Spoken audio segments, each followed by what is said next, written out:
You know when you've come a long way when you forget all about your stoma and ostomy. Unfortunately, mine involved a bloody cockapoo.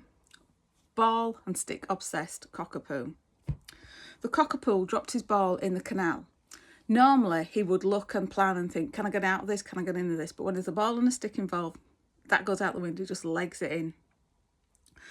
So this one time, bless him, he did it, dropped the ball in the canal, toddled off, and it was like, shit, you can't get out. So I had to then, without any thought of process, just had to lie on the embankment, pull him out. Obviously I had to pull the ball out because if I didn't, the little bugger would jump back in again. So that was back to square one, so that was no point.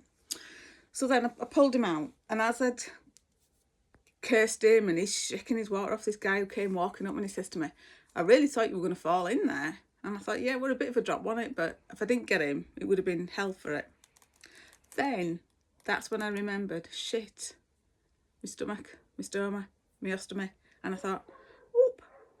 But I had to get the dog out. I wasn't going to, just flounder around and whichever else. But that was such a great feeling to actually say, just do something and then think afterwards, ooh, bugger.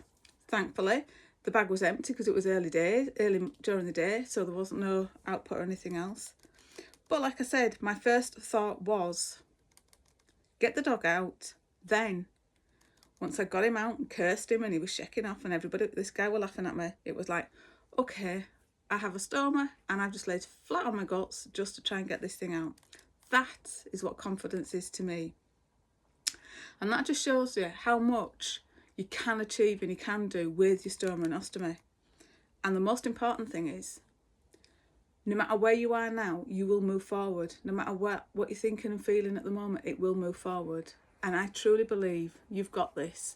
And you will forget that you have a stoma or an ostomy. And you will just go and have great days out, do daft things, and then think, oops, should have thought about that first. But why? We're here to have it.